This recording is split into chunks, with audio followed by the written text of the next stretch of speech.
Hello दोस्तों, नमस्ते। अरे, शहर जा रहे हैं। तू तो सारा गांव ही साथ बांध कर ले जाएगी क्या? उमेश जी ने अपनी पत्नी मालती जी को सामान बांधते हुए देखा तो आश्चर्य से बोले, हाँ तो ले जाऊंगी। मेरे बेटे से पहली बार मिलने शहर जा रही हूँ। उसकी पसंद के ये लड्डू बनाए हैं और सूजी की मठरियाँ और आम का अचार, ये बेसन की नमकीन। वहाँ मसाले शुद्ध थोड़े ना मिलते होंगे। महीने 2 महीने के वो भी बांध लिए हैं। 2 किलो बढ़िया और ये आलू के पापड़, साथ में गांव का देसी घी।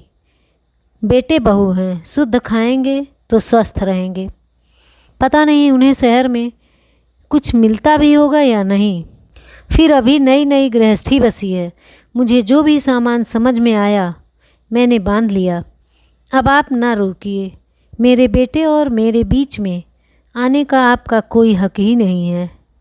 मैं तो कितना रोई थी, पर आपने मेरी सुनी ही नहीं। शहर भेज दिया पढ़ने के लिए। अब तो ओमी वहीं का होकर रह गया। गांव भी नहीं आता।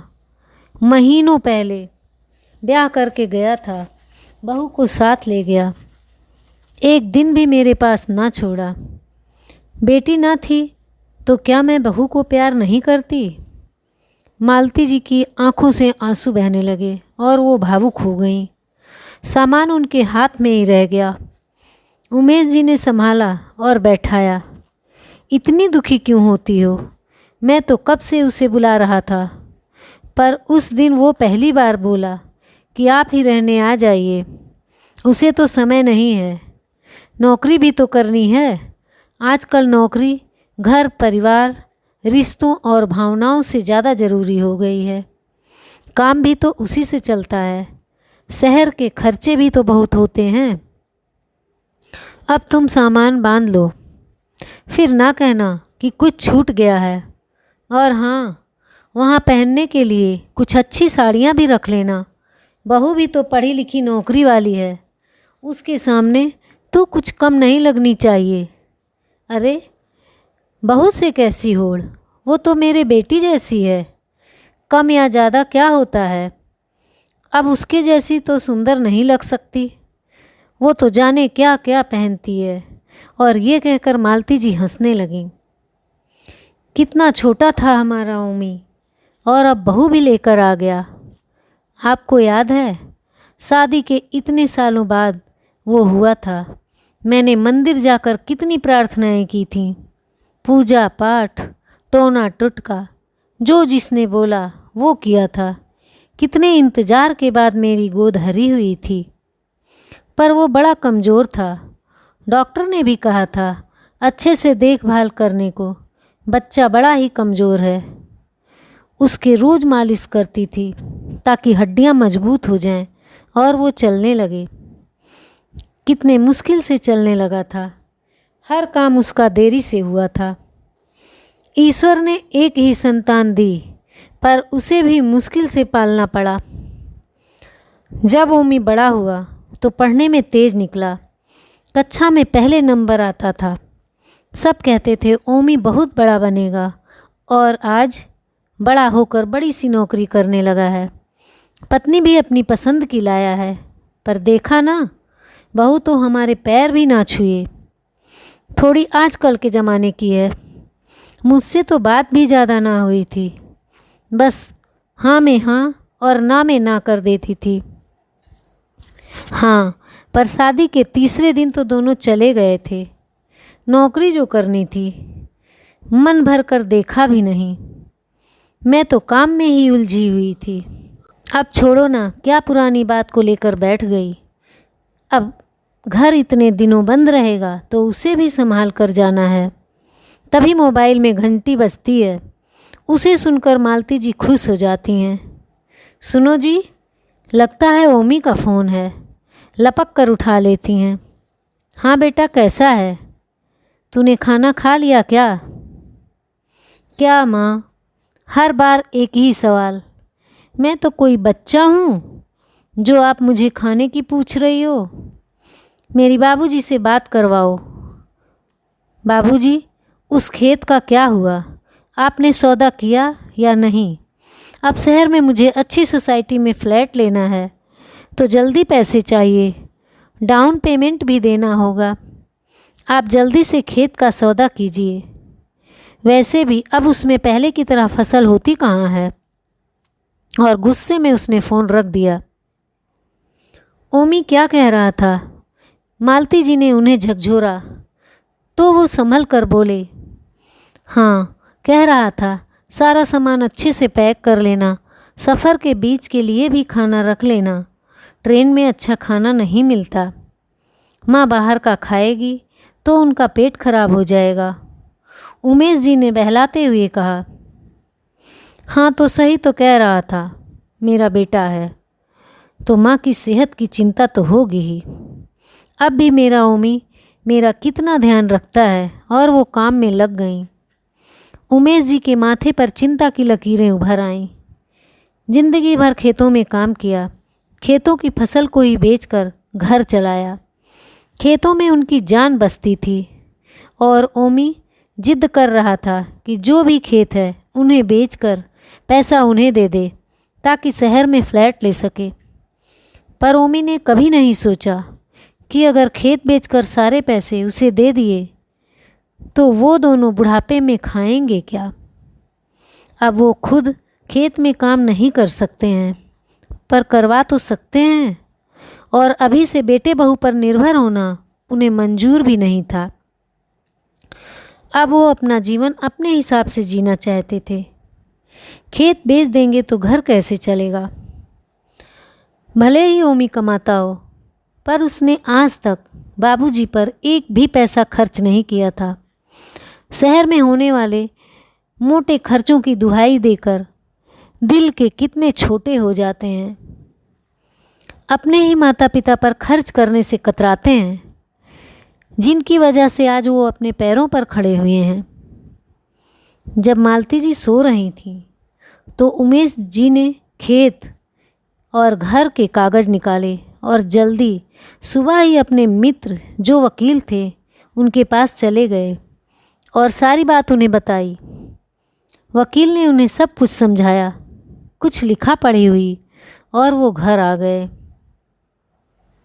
सुबह सुबह कहाँ चले गए थे? रंजन के घर चाय पीने गया था। तुझे तो पता है उससे मिले बिना मैं कहीं बाहर नहीं जाता हूँ। अब 1 महीने के लिए जा रहे हैं तो खेत भी तो किसी को संभाल कर जाना पड़ेगा। ऐसे कैसे सामान उठाया और चल दिए। अब जल्दी से तैयार हो जाओ, मैंने रास्ते भर का खाना बांध लिया है। आपकी वजह से देर हो गई तो फिर माफ़ ना करूँगी। मालती जी बनावटी गुस्से में बोली, अरे वो तो ठीक है, पर बहू के सामने मुझे हुक्म मत देना, ना ही डांटना, वरना वो भी मेरी इज्जत ना करेगी। ऐसे कैसे ना करेगी? जो मेरे पति की इज्जत ना करेगी उससे मेरा भी कोई वास्ता ना होगा, चाहे वो मेरी बहू हो या बेटा। मेरे लिए तो आप ही पहले रहोगे। मालती जी ने कहा, देखो अपनी बात पर कायम रहना, समय आने पर पलट मत जाना। उमेश जी ने गंभीर होते हुए कहा। उनके चेहरे के भाव पढ़कर मालती जी बोली, आप ऐसे क्यों कह रहे हैं? आपके और ओमी के बीच कुछ हुआ है क्या? कुछ नहीं हुआ, मैं तो मजाक कर रहा था। अब ऐसी स्थिति का कुछ पता नहीं, इस ज़माने में कब किसके साथ क्या हो जाए। आपकी यही पहेलियाँ डरा देती हैं।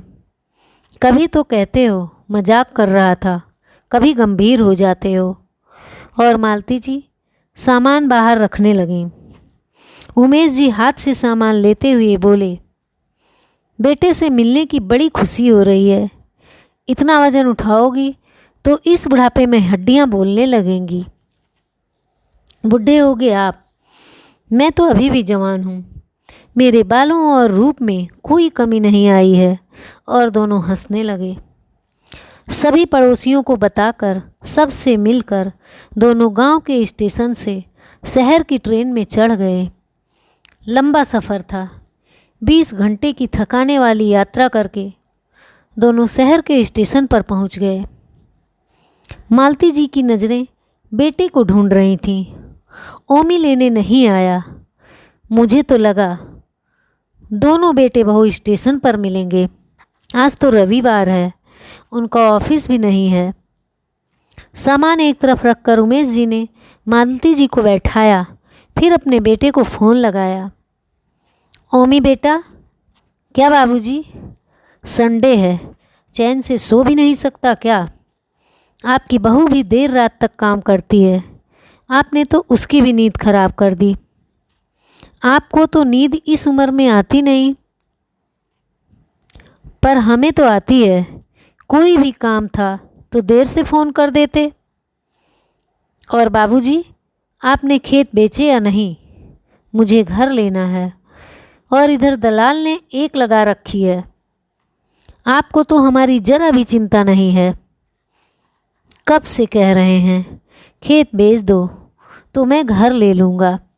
अब अपनी पत्नी को कब तक किराए के घर में रखूँगा? इतनी जायदाद रखी है, क्या छाती पर लेकर जाओगे? वैसे भी इकलौती संतान हूँ। अभी दे दो, बाद में भी तो सब कुछ मेरा ही होगा। ठीक है, खेत बेचकर सारा पैसा तुझे दे दूँगा। फिर तेरी माँ और मैं क्या खाएंगे? हम दोनों का खर्चा तो खेत से ही चलता है। तू हमें साथ में रख लेगा तो मैं खेत बेच दूँगा। बाबूजी, मैं आपको अपने साथ कैसे रख सकता हूँ? मैं और दिशा तो ऑफिस जाते हैं, फिर आपका मन तो गांव में लगता है। आप यहाँ नहीं रह पाओगे। फिर हमारी अपनी ज़िंदगी भी तो है। आप और माँ यहाँ रहोगे तो दिशा को परेशानी होगी। ठीक है, तो फिर हम गांव में रह लेंगे। तू हमें खर्चे के 20,000 रुपये महीने भेज दिया करना, उमेश जी ने कहा। क्या बाबूजी, मेरे पास इतना पैसा होता तो मैं आपसे खेत बेचने को कहता ही क्यों? अब 20,000 रुपये महीने आपको भेज दूंगा तो मैं क्या खाऊंगा? आप सब बेचकर शहर आ जाइए, यहाँ काफ़ी वृद्धा आश्रम है। मैं आप दोनों को वहाँ रखवा दूंगा। समय पर खाना मिलेगा। ढेर सारे अपनी ही उम्र के लोग होंगे। ये सुनकर उमेश जी का खून खौल जाता है। वाह बेटा, हमने तुझे यही संस्कार दिए हैं। आज तूने बड़े अच्छे से अपना फ़र्ज निभाया है। पत्नी की फिक्र है कि उसे किराए के घर में कैसे रखूँगा, पर माता पिता को अनजान वृद्धा आश्रम में छोड़ते हुए तुझे शर्म ना आएगी? संस्कार तो हमने अच्छे ही दिए थे, पर तुझे शहर की हवा लग गई है। बस मैं और मेरी पत्नी, यही तेरा परिवार है। कल को तेरे भी बच्चे होंगे, वो भी तेरे साथ यही करेंगे तो तुझे कैसा लगेगा? माता पिता को बेघर करके तू अपना घर बसाएगा। और तू कान खोल कर सुन ले, मैं खेत किसी भी कीमत पर नहीं बेचूंगा। ये खेत मेरी आजीविका रही है और हम दोनों के बुढ़ापे का यही सहारा है।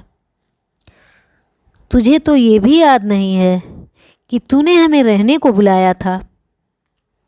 हम तो तुझे मिलने को बेहद उत्साहित थे। हम तो यहाँ तेरे शहर में स्टेशन पर खड़े हैं। तेरी माँ तेरे आने का इंतज़ार कर रही है। उमेश जी भर्राए गले से बोले, मैंने तो आपको रहने को नहीं बुलाया। वैसे भी कभी ऐसे ही बोल दिया होगा। एक संडे ही तो मिलता है आराम करने के लिए। बाबूजी, कोई भी आपको बोल दे कि हमारे घर रहने को आइए, तो क्या आप उठकर चल देंगे? जाने अनजाने मेरे मुंह से निकल गया होगा। ये सुनकर उमेश जी के पैरों तले ज़मीन सरक गई। थोड़ी देर के लिए वो सन्न रह गए। मालती जी ने फ़ोन हाथ में लिया तो ओमी बोल रहा था, बाबूजी, बिना बुलाए कहीं भी नहीं जाना चाहिए। आप ऐसे कैसे मेरे यहाँ आ सकते हैं? मेरे और दिशा के अपने कुछ प्लान हैं, फिर आपने बताया भी नहीं और आ गए। कम से कम एक बार फ़ोन करके बताना तो चाहिए था। ये शहर है, आप किसानों का गांव नहीं। ओमी, तू चुप कर। तू मेरे पति का इस तरह से अपमान नहीं कर सकता। हम किसान हैं और खेती करके ही तुझे पाला है, पढ़ाया लिखाया है। अपने बेटे के घर आने के लिए भी बताना पड़ता है। ये तेरी शहर की संस्कृति होगी। हमारे गांव में तो आज भी अनजान मेहमान भगवान के समान ही होते हैं। फिर हम तो तेरे माता पिता हैं। तभी फ़ोन उमेश जी ने वापस ले लिया।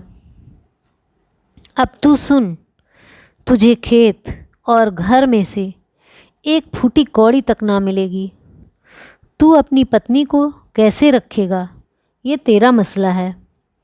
मैं आने से पहले ही सारे कागज़ तैयार करके लाया था। ये घर और खेत हम दोनों के नाम रहेंगे, और जब हम दोनों इस दुनिया में नहीं होंगे तो ये घर और खेत बेचकर जो धनराशि मिलेगी वो गांव के अनाथालय में चली जाएगी। ईश्वर ने इतनी प्रार्थनाओं के बाद तुझे दिया था। काश वो ईश्वर हमारी प्रार्थना नहीं सुनता तो हमें तेरे जैसे नालायक बेटा तो नहीं होता।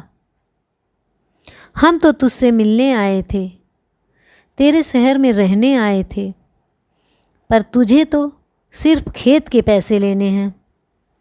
अपने माँ बाबूजी का प्यार और आशीर्वाद नहीं चाहिए।